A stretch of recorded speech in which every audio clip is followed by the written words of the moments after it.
Doctor ortho, अब दर्द भी घुटने टेकेगा।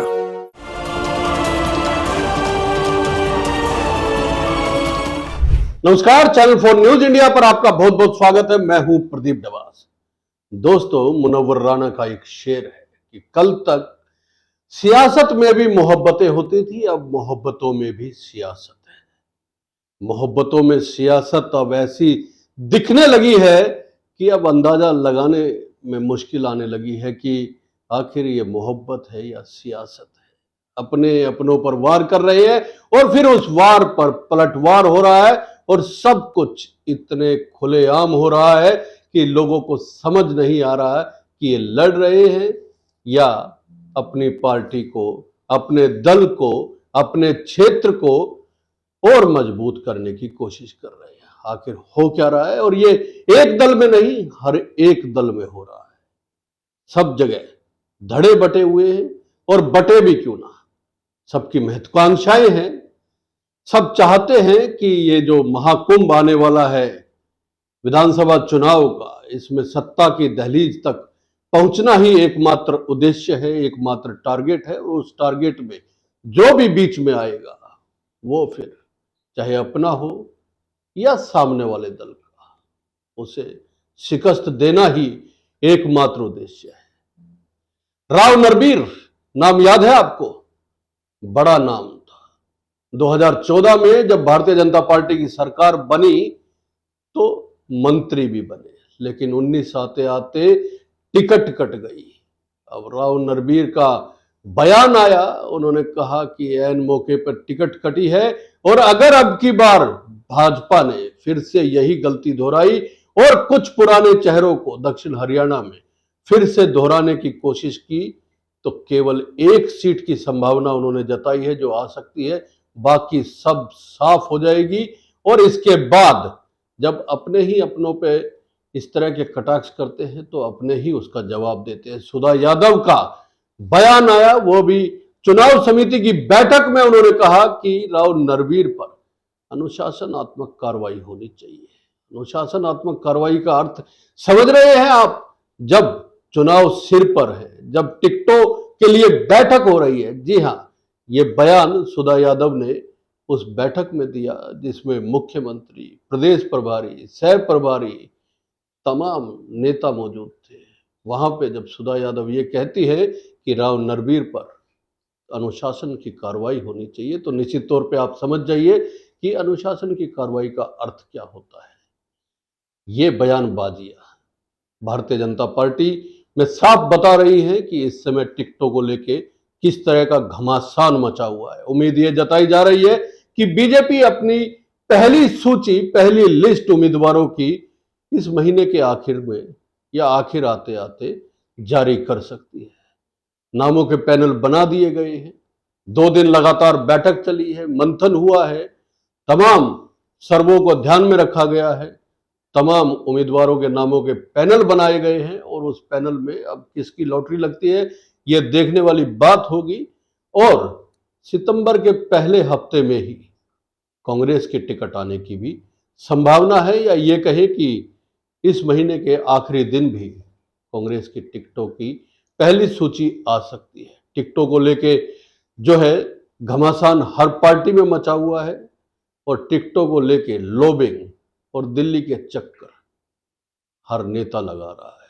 अब की बार संभावना जताई जा रही है कि हर पार्टी में कुछ चेहरे बदले जाएंगे, लेकिन सत्तारूढ़ दल में जब चेहरे बदले जाते हैं तो वो चर्चा का विषय ज्यादा होता है। माना जा रहा है कि कई मंत्री और मौजूदा विधायक इस बार घर बैठ सकते हैं और उनकी जगह नए चेहरों को स्थान मिल सकता है। और जब इस तरह की बयानबाजियां आती है तो निश्चित तौर पे माना जा सकता है कि इस बार चुनाव बेहद रोचक, बेहद कड़े होने जा रहे हैं और ये चुनाव का रंग है। हम इन रंगों पे लगातार बात कर रहे हैं और करते रहेंगे। हमारे साथ हरियाणा की राजनीति की नब्ज पहचानने वाले, मैं बार बार कहता हूं, और सीधी सरल सटीक टिप्पणी करने वाले विश्लेषक नवीन धवीजा जी हैं। नवीन जी को आप सब जानते हैं, हम सबके आप सबके प्रिय हैं। नवीन जी, स्वागत है आपका।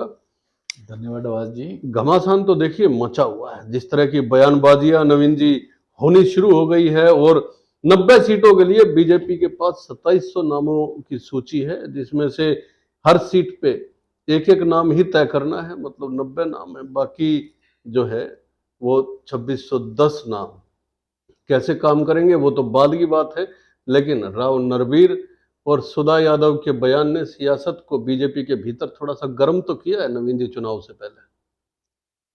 बिल्कुल डबास जी, इसमें कोई शक वाली बात नहीं। हम्म राव नरवीर का बयान अपनी ही पार्टी के खिलाफ, भारतीय जनता पार्टी के खिलाफ, 2014 में भारतीय जनता पार्टी से चुनाव जीते, विधायक बने, मंत्री रहे, और फिर 2019 में भारतीय जनता पार्टी ने उनकी टिकट काट दी। जी, उन्हें इस बात का इल्म भी नहीं था कि उनकी टिकट कट सकती है, और माना यह गया सांसद और केंद्रीय राज्य मंत्री राव इंद्रजीत के दबाव में टिकट काटी गई। दबाव में टिकट काटी। तो इस बात का गुस्सा उन्होंने टिकट कटने के बाद भी उन्होंने उतारा था, और अब जब चुनाव नजदीक आए, चुनाव नजदीक आते ही उन्होंने फिर से कहा अगर मुझे टिकट दी जाती 2019 में तो मैं 1.5 लाख वोटों से चुनाव जीतता। 2019 में इन्होंने जिस कैंडिडेट को उतारा वो उम्मीदवार गलत और वो चुनाव हार गया, भारतीय जनता पार्टी को नुकसान हुआ। बड़ा बड़ा सवाल उन्होंने खड़ा किया, क्योंकि निर्दलीय राकेश दौलताबाद, हालांकि अभी वो नहीं है, उनका देहांत हो गया, लेकिन उन्होंने जो है वो सीट जीत ली जो बीजेपी की सीट थी। देखो, वो बात बिल्कुल ठीक कह रहे हो आप, लेकिन राव नरवीर का बयान, उसने तो भारतीय जनता पार्टी के ऊपर कटाक्ष किया। उसने कहा टिकट वितरण गलत हुआ, जिसकी वजह से 75 पार का जो नारा भारतीय जनता पार्टी ने 2019 में दिया था, 40 पर भारतीय जनता पार्टी रह गई। जी, तो उन्होंने, यानी उनका कहने का मतलब यही था कि सारे हरियाणा में टिकटें गलत दी गई, पूरे हरियाणा में, और दक्षिण हरियाणा को लेकर तो उन्होंने बड़ी टिप्पणी की है। दक्षिण हरियाणा को लेकर उन्होंने बड़ी टिप्पणी की है। उन्होंने कहा कि इस बार अगर पुराने चेहरों को टिकट दी गई, जो पिछली बार टिकटें जिनको दी गई थी उन्हीं उम्मीदवारों को दोबारा से मैदान में उतारा गया, तो उन्होंने कहा अटेली से राव अभय सिंह तो जीत सकते हैं, लेकिन होडल से लेके दक्षिण हरियाणा तक भारतीय जनता पार्टी बाकी सभी सीटें हार जाएगी, सभी सीटें हार जाएगी। उन्होंने कहा भारतीय जनता पार्टी मेरे को टिकट दे या ना दे, लेकिन अगर पुराने चेहरों को उन्होंने टिकट दी, यानी भारतीय जनता पार्टी, इसका कहने का उनका अर्थ ये था उनके भारतीय जनता पार्टी के विधायकों ने और मंत्रियों ने काम नहीं किया, जनता उनके खिलाफ है। इसका अर्थ तो यही निकाला जा रहा है। बिल्कुल निकाला जाना चाहिए। और दूसरी बात यह है नवीन जी की जीटी रोड बेल्ट और साउथ हरियाणा, इसी से तो बीजेपी की सरकार बनी है। अगर आमतौर पे हम मान के चले, अगर सीटें गिनने की कोशिश करें, तो ये 2 क्षेत्र ही तो ऐसे हैं जिन्होंने बीजेपी की 40 सीटें दिलवाई। भारतीय जनता पार्टी की सरकार गुड़गांवा, फरीदाबाद और जीटी रोड से बनी जी। अगर ये सीटें भारतीय जनता पार्टी पास ना होती तो सरकार बन ही नहीं सकती थी। 40 सीटें भी नहीं थी, फिर तो 20 सीटें भी नहीं रह गई थी भारतीय जनता पार्टी के पास। लेकिन उन्होंने इसी पर प्रश्न लगा दिया जी। तो इससे रुष्ट होकर के, नाराज होकर के सुधा यादव ने अपना बयान दिया। उन्होंने कहा राव नरवीर के खिलाफ चुनाव समिति को संज्ञान लेना चाहिए, उनके खिलाफ अनुशासनात्मक कार्रवाई होनी चाहिए। और दूसरी तरफ चर्चा ये भी है कि राव नरवीर कभी भी भारतीय जनता पार्टी को बाय बाय कर सकते हैं। अब तो संकेत और साफ हो गए, स्पष्ट हो रहे। उनका इस तरीके से भारतीय जनता पार्टी के खिलाफ मुखर होना, यानी कहीं और उनकी बातचीत पूरी हो चुकी है और वो कांग्रेस से आए थे भारतीय जनता पार्टी में, दोबारा कांग्रेस में जा सकते हैं।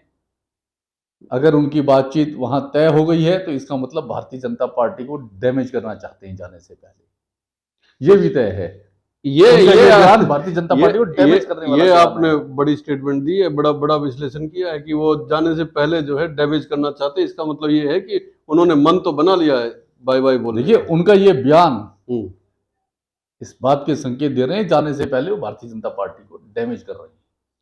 नवीन जी, दक्षिण हरियाणा में बीजेपी के अंदरूनी हालातों की अगर हम चर्चा करें, देखिए अब बाछापुर सीट को लेके उन्होंने बयान दे दिया, उन्होंने दक्षिण हरियाणा की सीट को लेके बयान दे दिया। उन्होंने कहा कि अगर पुराने चेहरों को ही रिपीट किया गया तो एक सीट आएगी मात्र, जबकि दक्षिण हरियाणा जो है महत्वपूर्ण भूमिका दोनों बार निभाई है। 14 में भी 19 में भी दक्षिण हरियाणा ने भारतीय जनता पार्टी की हरियाणा में सरकार बनाने को लेके। उसके बाद जो राव इंद्रजीत सिंह का बयान आता है, उन्होंने कहा कि आरती राव चुनाव लड़ेंगी, हर हालत में लड़ेंगी। इसके अलावा कोसली से विधायक, उनकी सभा में जो है झगड़े हो जाते हैं, पार्टी कार्यकर्ता आपस में जो है वो इस तरह की सूचनाएं आती है कि भिड़ जाते हैं। लगातार बीजेपी के दक्षिण हरियाणा में जिस तरह के नेताओं के बयान और जिस तरह की चीजें सामने आ रही है, उससे संकेत क्या जा रहा है? दक्षिण हरियाणा तो मजबूत गढ़ माना जाता है भारतीय जनता पार्टी का। राव इंद्रजीत बड़ा स्पष्ट बयान दे चुके लोकसभा चुनावों के बाद कि हरियाणा में मुख्यमंत्री की राह गुरुग्राम से और दक्षिण हरियाणा से होकर जाती है। और इसमें कोई शक वाली बात नहीं, राव इंद्रजीत का प्रभाव दक्षिण हरियाणा की 11 सीटों पर उनका असर है, जो अहिरवाल की सीटें हैं, जिन पर अहिरवाल का बड़ा वोट बैंक है। और चर्चा ये भी है कि उनके दबाव के चलते भारतीय जनता पार्टी उनकी बेटी आरती राव को बादशाहपुर से टिकट देने की तैयारी कर रही है। अगर आरती राव को टिकट मिलती है तो राव नरवीर को ये संकेत मिल रहे हैं कि उनकी टिकट कटेगी फिर से। उन्हें जब ये लग रहा है कि आरती राव को टिकट मिली और उनकी कटेगी, तो वो भी अपना राजनीतिक भविष्य कांग्रेस में तलाशेंगे। बादशाहपुर इस बार हॉट सीट होने जा रही है। बीजेपी के अपने कई नेता हैं जो इस सीट के लिए पूरी तरह कमर कसे हुए हैं, लगातार 2-2 साल से तैयारियां कर रहे हैं। वहां से मनोहर लाल खट्टर के खासम खास रहे जवाहर यादव भी वहां से टिकट मांग रहे हैं, वो भी बादशाहपुर से दावेदार। कई दावेदारों की फेहरिस्त है, तो हॉट सीट तो बनी, इसमें कोई शक वाली बात नहीं। जवाहर यादव तो काम भी कर रहे, 2 साल हो गए टीम जवाहर लगातार चुनाव मैदान में है। कुर्ता पजामा पहनकर उन्होंने मैदान नहीं छोड़ा है। हालांकि उनके ऊपर अपनी ही पार्टी के नेताओं ने भ्रष्टाचार के भी आरोप लगाए, राव नरवीर ने भी उनके ऊपर उंगली उठाई। और चर्चा तो यह उनके खिलाफ जो प्रेस कॉन्फ्रेंस की गई, उनके खिलाफ प्रॉपर्टी के जो पेपर दिखाए गए, उनकी आमदनी के पेपर दिखाए गए, वो भी पार्टी के नेताओं ने ही मुहैया कराए। लेकिन दावेदारी तो उनकी देखिए, इस समय तो सबसे मजबूत दावेदारों में से वो भी एक लग रहे हैं। तो हरियाणा की 90 सीटों में लगभग 2700 उम्मीदवारों की सूची भारतीय जनता पार्टी दावेदार हैं, 90 दावेदार हैं जो अपनी उम्मीदवारी जता रहे हैं। भारतीय जनता पार्टी की 2 दिन गुरुग्राम में चली बैठक में हर विधानसभा से 2-2, 3-3 नामों का पैनल तैयार किया गया है, जो आगे केंद्र को भेजा जाएगा और वहां पर नाम फाइनल किए जाएंगे। अच्छा नवीन जी, अगर राव नरवीर का ये जो स्टेटमेंट आया, इसको बीजेपी इग्नोर कर देती और सुधा यादव पार्टी की बैठक में, जो चुनाव समिति की बैठक है, उसमें ये स्टेटमेंट ना देती कि इनके खिलाफ अनुशासनात्मक कार्रवाई की जाए, तो उसके बाद ये भी हो सकता था कि इसको इग्नोर ही किया जाता, लोगों तक ये सूचना उस तरीके से नहीं पहुंचती। लेकिन अब जो है, जब सुधा यादव जैसे कद की नेता अगर इस तरह का स्टेटमेंट देती है, तो इसका मतलब ये है कि चर्चा होनी लाजमी है, और चर्चा अब सियासी गलियारों में लगातार हो रही है। देखिए, इसमें कोई शक वाली बात नहीं। भारतीय जनता पार्टी इग्नोर भी कर सकती थी उनको, जैसे हिसार में रंजीत चौटाला को पार्टी ने इग्नोर किया। हिसार में लोकसभा चुनाव हारने के बाद रंजीत चौटाला ने भी अपनी पार्टी के नेताओं के खिलाफ आवाज उठाई थी। उन्होंने उनको दोषी ठहराया था और ये कहा था कि ऐसे नेताओं को मैं बख्शता नहीं, समय आने पर उन्हें मैं निपटा देता हूँ। लेकिन आज उनको इसमें उन्होंने पार्टी के कई बड़े नेताओं के नाम लिए थे। कैप्टन अभिमन्यु का नाम उन्होंने लिया था, कुलदीप बिश्नोई का नाम उन्होंने लिया और कई बड़े नेताओं के नाम लिए थे। लेकिन अब रंजीत चौटाला को भारतीय जनता पार्टी ने बिल्कुल इग्नोर कर दिया। उन्हें भी अपनी टिकट खतरे में दिखाई देने लगी। तो वही हालत ये धवल कांडा के नाम की जब घोषणा हो चुकी, गोपाल कांडा से जब मुख्यमंत्री ने ये कह दिया कि 5 सीटों पर आप तैयारी करो, भारतीय जनता पार्टी आपके साथ समझौता करने के लिए तैयार है, उसके बाद रंजीत चौटाला को लगा कि उनकी पार्टी, भारतीय जनता पार्टी, उन्हें टिकट नहीं देगी और सीट उनकी वहां से खिसकती दिखाई दे रही है। अच्छा, टिकटों को लेकर घमासान, तो इसका मतलब भारतीय जनता पार्टी में बड़ा मचा हुआ है। इसमें कोई शक वाली बात नहीं, भारतीय जनता पार्टी में भारी घमासान है। और चर्चा ये भी है कि भारतीय जनता पार्टी सिटिंग विधायकों को, मंत्रियों को बदल सकती है, उनकी टिकटें काट सकती है, चेहरे बदले जा सकते हैं। धड़कनें बड़ी हुई है लोगों की। धड़कनें सबकी बड़ी हुई हैं। हम्म, जो सिटिंग एमएलए हैं, मंत्री हैं, एक तरफ वो मैदान में डटे हैं, हम्म, तो दूसरी तरफ उन्हीं की पार्टी के नेता उन्हीं की खिलाफत में लगे हैं और वो अपनी टिकट की दावेदारी कर रहे हैं। जनता के बीच संशय बना हुआ है, किसको टिकट मिलेगी, किसको नहीं मिलेगी। इसको लेकर के भारतीय जनता पार्टी को नुकसान हो रहा है। अच्छा नवीन जी, आपको याद है 2019 के विधानसभा चुनाव से पहले मुख्यमंत्री होते थे उस समय मनोहर लाल, वो रथ यात्रा लेके निकले थे। 90 की 90 विधानसभाओं में उन्होंने अपनी रथ यात्रा घुमाई थी। और हाँ, उस रथ समय यात्रा की हर थी। सीट पे 20-20, 30-30 दावेदार सामने आ गए थे। स्वागत हुआ था जगह जगह, और हर दावेदार से जो है उन्होंने बुक्के स्वीकार किए थे, और हर दावेदार अपनी भीड़ लेके पहुंचा था। अब भी दावेदार तो 2700, और कहीं ना कहीं उस समय यह माना गया था कि उस रथ यात्रा का जो है फायदा होने की बजाय नुकसान हुआ था, क्योंकि जो दावेदार थे, जब टिकटें अनाउंस हुई, क्योंकि टिकट तो एक को मिल रही है, जब टिकट एक को हुई तो बाकी जो 10 लोग थे वो एकदम से पार्टी के खिलाफ चले गए या फिर घर में शांत बैठ गए। अब 2700 दावेदार हैं, 90 सीटें हैं। अब किस तरह आकलन करें इस चीज का कि जिनकी टिकटें कटेंगी, नहीं होंगी, जो अपने आप को दावेदार मान रहे हैं, पार्टी के लिए बड़ी चुनौती तो ये भी होगी। देखिए डबास जी, 2019 की अगर हम बात करें, 2019 के जब चुनाव घोषित हुए, मनोहर लाल खट्टर मुख्यमंत्री थे, स्टार प्रचारक थे, और हरियाणा की टिकटें भी लगभग वो खुद ही फाइनल कर रहे थे जी। उन्हीं के हाथ में थी, किसको टिकट देनी है, किसको काटनी है। और तब भी टिकट मांगने वालों की फहरिस्त बहुत लंबी थी। हर विधानसभा क्षेत्र से दर्जनों कैंडिडेट थे, एक एक विधानसभा क्षेत्र से। और जब उन्होंने अपनी हरियाणा में यात्रा शुरू की, तब जितने टिकट के दावेदार थे सब ये चाह रहे थे कि उनको ये दिखाया जाए उनके पीछे कितनी पब्लिक है, कितनी भीड़ है। और सभी ने अपने अलग अलग चौराहें पर उन्होंने सजा करके और उन्होंने उनका स्वागत करने की बड़ी तैयारी की थी। मनोहर लाल खट्टर का भारी भरकम स्वागत हो रहा था। वो इतने जोश में थे, पहले उन्होंने 70 पार का नारा दिया, फिर बढ़ा करके 75 पार कर दिया। तो स्वागत और रैलियां देख करके उनको लग रहा था कि भारतीय जनता पार्टी को अपार जनसमूह उनके साथ है। लेकिन जब चुनाव हुए, एक उम्मीद उनको लोकसभा चुनाव से भी मिली थी, जब 79 सीटें जो है लीड ली थी विधानसभाओं की। हाँ देखिए, इसमें कोई शक वाली बात नहीं। उससे ठीक पहले लोकसभा चुनाव हुए थे। लोकसभा चुनावों में 90 में से 89 विधानसभा क्षेत्रों में भारतीय जनता पार्टी ने लीड ली थी। और फिर उसके बाद जिस तरीके से उनका भारी भरकम स्वागत हुआ, वो स्वागत हर कैंडिडेट टिकट लेने के लिए कर रहा था।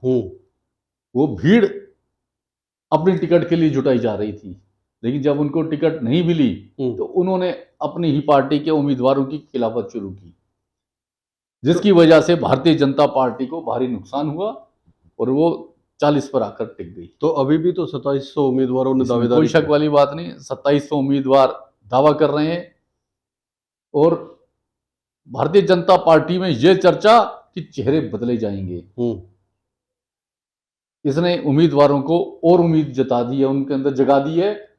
उन सबको लगने लगा है कि अगर चेहरे बदले जाएंगे तो तुम भी कैंडिडेट हो सकते हो, तुम्हारा भी नंबर लग सकता है। इसको लेकर के ज्यादा उम्मीदवारी खड़ी होने लगी। अच्छा, बड़ी संख्या में, जिस तरह हमने 2 दिन पहले भी चर्चा की थी कि आरएसएस और भारतीय जनता पार्टी के इकाई, प्रदेश इकाई के बीच में इस तरह की चीजें सामने आ रही है कि वो 60 उम्मीदवारों के चेहरे बदलना चाहती है आरएसएस। और ये क्या एंटी इनकम्बेंसी को भाप गई है भारतीय जनता पार्टी, और उसको ये लगता है कि चेहरे बदल देने से चीजें ठीक हो जाएंगी? नवीन जी देखिए, लोकसभा चुनाव में जिस तरीके से भारतीय जनता पार्टी ने लोकसभा की 10 में से 5 सीटें खोई हैं, उसके बाद भारतीय जनता पार्टी, आरएसएस, विपक्ष और जनता भी एंटी इनकम्बेंसी को भांप चुका है जी।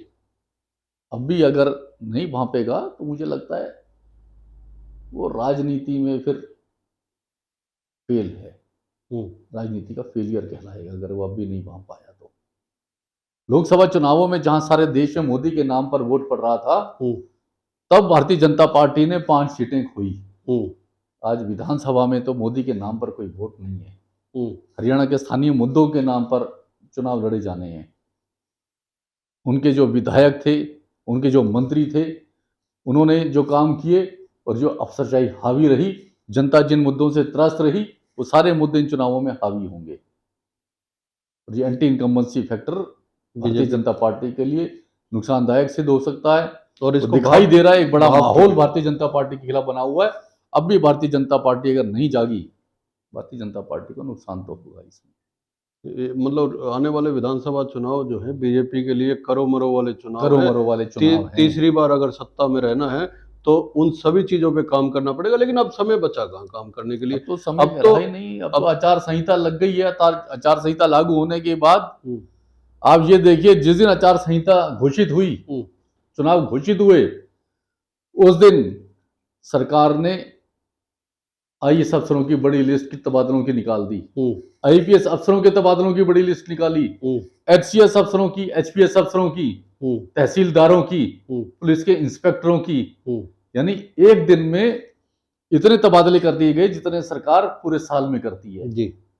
इसका मतलब मुख्यमंत्री और सरकार को भी इस बात का इल्म नहीं था कि एकदम से चुनाव घोषित होने जा रहे हैं, एक दिन में इतने तबादले। यानी सरकार तैयार नहीं थी चुनाव के लिए।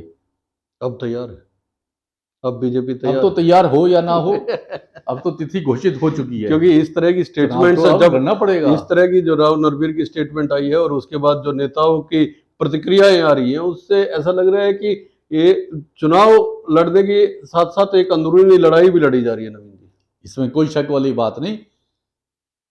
भारतीय जनता पार्टी की तरफ जहां एक तरफ विपक्ष खड़ा है, वहीं उनके अपने नेता भी उनके खिलाफ मुखर होने लगे हैं। लेकिन इसे तो अनुशासन की पार्टी बोला जाता है। जब तक भारतीय जनता पार्टी में उनकी अपनी पार्टी के कार्यकर्ता थे, अपनी पार्टी के नेता थे, आरएसएस उनके साथ थी, तब तक अनुशासन की पार्टी थी, इसमें डिसिप्लिन होता था। अब अनुशासन, लेकिन कार्रवाई भारतीय जनता पार्टी ने सरकार बनाई, सत्ता बनाई, उन्होंने पार्टी के नेताओं को इंपोर्ट किया, चाहे वो कांग्रेस से आए हों, चाहे वो बीएसपी से आए हों, चाहे वो किसी और दल से आए हों।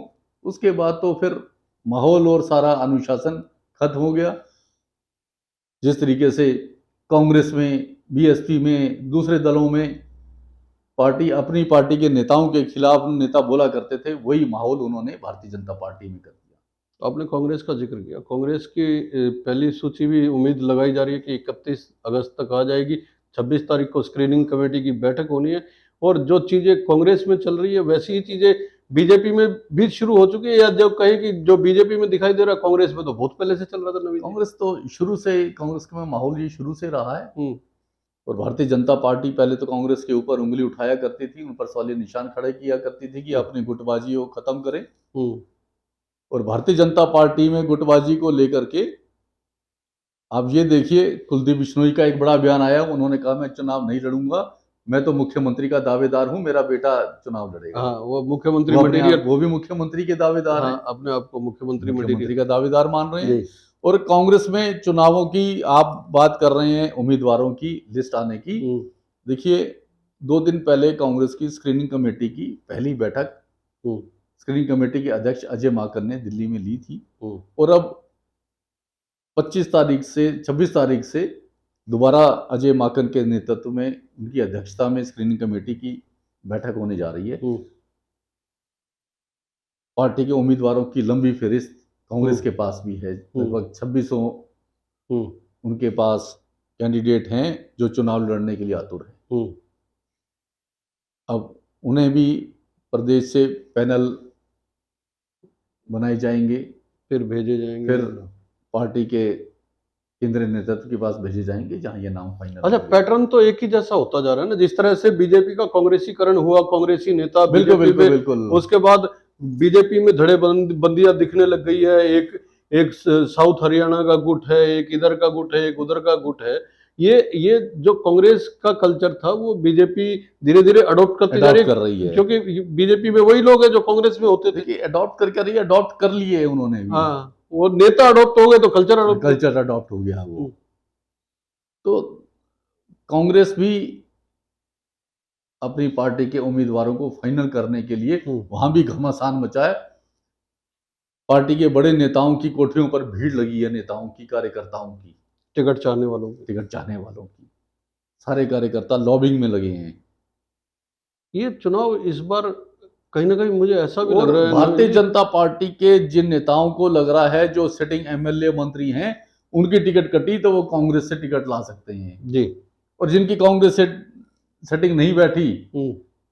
चाहे वो किरण चौधरी हो, वो भारतीय जनता पार्टी में आ गई, भारतीय जनता पार्टी ने उनको अडॉप्ट कर लिया, उनको राज्यसभा में भेज दिया। अच्छा, ये मैं ये कह रहा था, ये चुनाव मुझे ऐसा लग रहा है नवीन जी, जिस तरह पिछली बार हुआ था कि जिनको कांग्रेस से टिकट नहीं मिली या जिनको बीजेपी से टिकट नहीं मिली, 10 लोग जीत के आए जननायक जनता पार्टी से। 10 में से ज्यादातर वो लोग थे जिनको अलग अलग पार्टियों ने टिकटें नहीं दी और वो जननायक जनता पार्टी में शामिल हुए और आते ही टिकट मिली, टिकट मिलते ही वो जीत भी गए, है ना। इस बार इस तरह का संभावनाएं कम लग रही है। अगर कोई जीतेंगे तो निर्दलीय जीत के आएंगे, वरना किसी छोटे दल का तो फिलहाल अस्तित्व ऐसा लग नहीं रहा। देखिए इस बार पूरे हरियाणा में 90 की 90 विधानसभा सीटों पर फाइट भारतीय जनता पार्टी और कांग्रेस के बीच दिखाई सीधा दे रही है। मुकाबला इन दोनों पार्टियों के बीच सीधा मुकाबला नजर आ रहा है।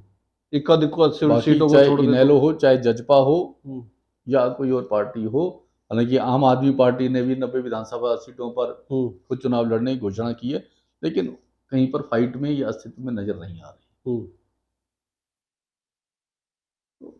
मुकाबला भारतीय जनता पार्टी और कांग्रेस के बीच सीधा सीधा नजर आ रहा है, सीधा सीधा नजर आ रहा है। तो इसीलिए जो जिताऊ कैंडिडेट हैं वो या तो भारतीय जनता पार्टी में जाना चाहते हैं या कांग्रेस में जाना चाहते हैं। और दोनों ही पार्टियां बहुत जीतने वाले कैंडिडेट के ऊपर नजर बनाए हुए हैं जी।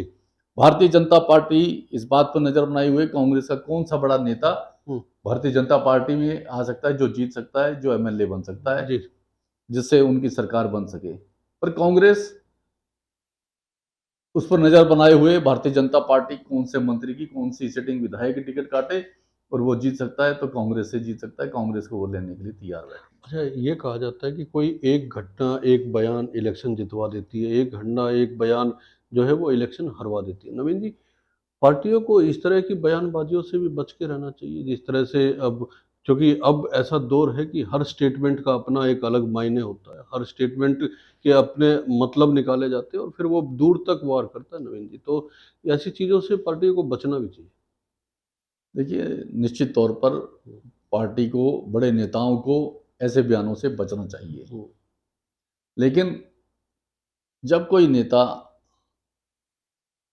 ये सोच ले कि उसने पार्टी छोड़नी है, दूसरी पार्टी में शामिल होना है, जैसे राव नरवीर की हमने चर्चा की, वो पार्टी को डैमेज करके जाता है। वो सोचता है पार्टी ने तो मेरा नुकसान कर दिया, मेरी टिकट काट दी, अब इससे ज़्यादा पार्टी मुझे कोई फांसी देगी नहीं, मेरे ऊपर कोई और तो कुछ कर नहीं सकती, तो पार्टी को भी मैं डैमेज करके जाऊं। जिन नेताओं ने टिकट काटी उनके खिलाफ भी बयानबाजी करके जाऊं, उन्हें भी डैमेज करके जाए। तो जो टिकटों के लिए घमासान मचा हुआ है, आखिरी सवाल, जी, उससे राह आसान दिख रही है भारतीय जनता पार्टी की? क्योंकि एक तो एंटी इनकम्बेंसी मुद्दे इतने ज्यादा, उसके बाद टिकटों के लिए घमासान, किस तरह से देखा जाए, कैसे आकलन किया जाए इसका नवीन जी? देखिए राह आसान की जहां तक बात है, भारतीय जनता पार्टी की सरकार हरियाणा में है, मुख्यमंत्री नायब सिंह सैनी के लिए अभी पार्टी क्षेत्र ढूंढ रही है कहां से वो चुनाव जीत सकते हैं। तो इस बात से अंदाजा लगाइए भारतीय जनता पार्टी के लिए कितनी आसान होगा चुनाव, कितना मुश्किल होगा। हाँ, 3 सीटें उनके लिए नारायणगढ़ भी है, लाडवा भी है, ढूंढी जा रही है कहां से वो चुनाव जीत सकते हैं। उनके लिए ऐसी सुरक्षित सीट देखी जाए जहां से वो चुनाव जीत जाएं। अगर मुख्यमंत्री के लिए भी सीट ढूंढनी पड़ रही है तो सरकार बनाने में उनको कितनी आसानी होगी, चुनाव जीतने उनके लिए कितने आसान होंगे, कितने, इसी बात से अंदाजा लगाया जा सकता है।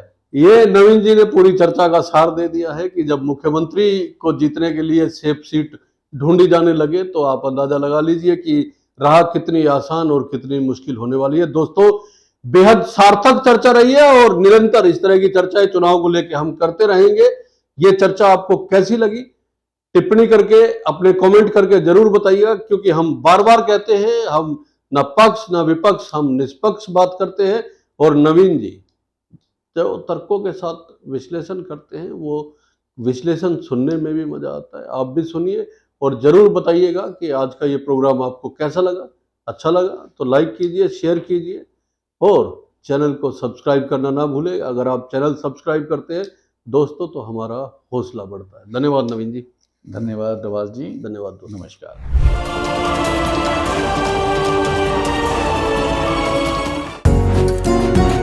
डॉक्टर ऑर्थो, अब दर्द भी घुटने टेकेगा।